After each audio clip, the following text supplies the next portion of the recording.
Hi everyone, it's Margaret Manning here. Welcome to 60 and Me. Hope you're having a good day today. What are you up to? I got up bright and early this morning and went for a walk, and I'm now having my, I think, third cup of tea. It's crazy. I just can drink tea, and I like different varieties too. Actually, I'm just drinking green tea today though, so it's a very normal day. But how are you doing? I hope everybody's well.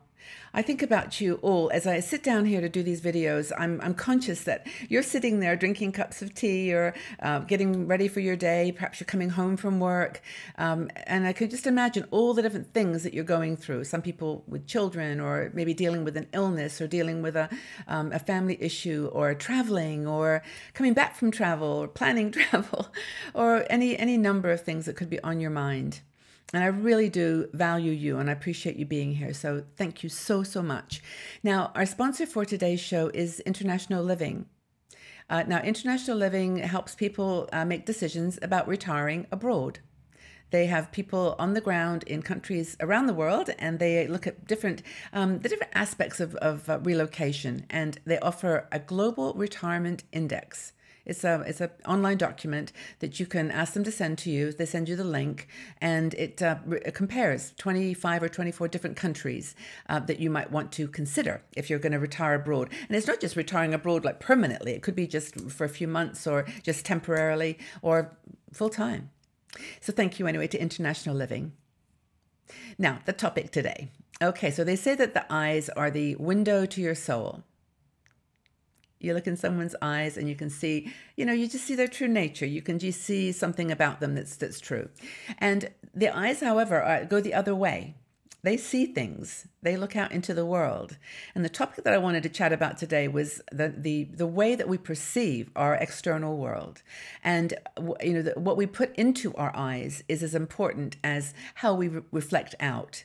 And the topic really is about media, and about the information that is being fed to us, all the time. Breaking news, all these really dramatic stories, which are always, in my opinion, or often, in my opinion, at the edges of the story. It's not the real story. It's the drama, because whatever it is, they sell. That news sells, and it's almost impossible to remove those images once they're in your brain. Once you've seen them.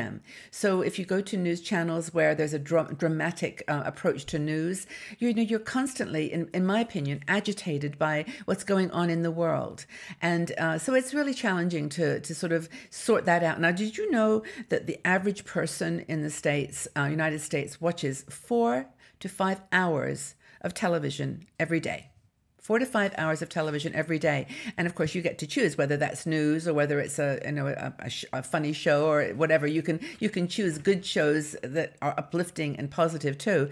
But maybe one way to do this is just to try to cut back an hour a day. Just try to have less of that input into your brain, and just not so what's the word, passive, such a passive watcher.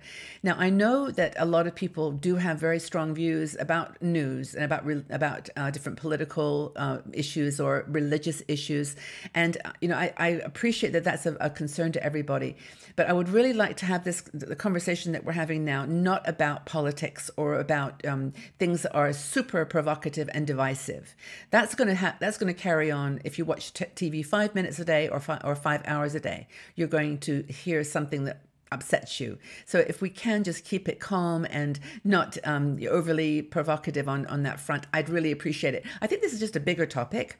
It's really about positivity in your life in general, rather than listening to one news channel or another, or one religious speaker or another. So I think it's important. So the other thing that we recommend is to actually, or just first of all, cut down the number of hours perhaps that you're watching TV. And that's, by the way, doesn't include online computers, all the news you watch online, newspapers that you might read, radio that you might listen to. All those things contribute, and it's probably adds up to maybe even 8 hours a day that we're actually online or on watching TV. I don't know, movies, for example, it all adds up. So the second thing, though, to do is to make yourself more of an active TV watcher. So you want to watch things that are affecting your world, of course. If you've got something that's going on in your country or in your area that's of a concern to you personally, yes, you want to be informed. But watch, if you can, the channels that present it in a balanced way.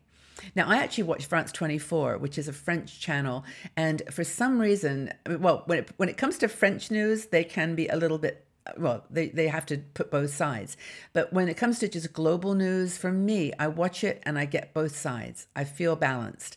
I'm sure there's channels that you watch that maybe you could even mention them, because we're looking for more good news channels, channels that put positive news out there. So the other thing is, of course, if you're a more of an active watcher, you'll check your facts. So when someone says something, you'll just check the facts first. You won't believe the first thing that is said. I mean, for example, if you don't like flying or you have a fear of flying, you're always going to be often, not always, but you often are going to search out the drama, the crashes, the people that were doing weird things on flights, that they're always going to be drawn to them. And then, it just distorts your view. I mean, flying, for example, is the safest way to fly, safest way to travel, or at least one of the safest ways. It's not, you don't want to be watching stuff that's making you get an unreal view of what it's really all about. So look for good news. Now, there are some, and I've got a couple here. There's the Daily Good, I think, is one. It's called The Daily Good, and it delivers really inspiring and good stories from around the world. People helping each other, people in situations that are creating a positive program or initiative or something good, some goodness. That's the good news, the Daily Good. And Huffington Post Good News is another one. So you can sign on to these online. I don't know any channels on TV except for, let me think. I don't have a television. I have to be honest. I don't have a TV. So I watch everything on my computer, and I only tend to watch the news, maybe maximum an hour a day total. So I'm not probably very good at this. Maybe you can help me. Are there any TV channels that you recommend that are good news channels? I guess National Geographic or some of those nature shows, maybe even they get into pros and cons that might be divisive.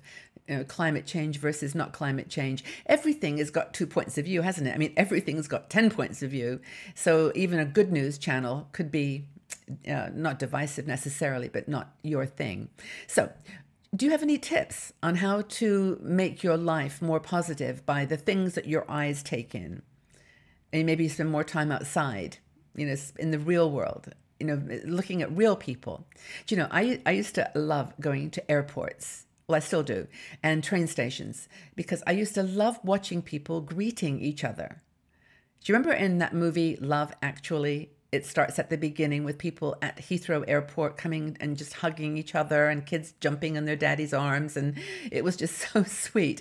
And to me, that was lovely, just to watch humanity, rather than reading about a murder or something horrible that happened. It does happen, of course it does, but it's not 99% of the world. It's just not the case. So that's, I guess, the thing. Technology is wonderful. It gives us lots and lots of information, but do we really need 4 to 5 hours of television? So maybe it's time to go onto a negative information diet. Just ease up on the negative news that you watch. Just remember that whatever you're watching on these the big TV channels, especially the news, the channels like the breaking news channels, that you're going to be always getting what they know is going to bring in viewers. And you're just playing into their game, really, by doing that. Yes, they have good news. They have good research sometimes. Check your facts. And all the channels, I mean, I'm thinking not just the ones that are left-wing or right-wing. They have good parts of them.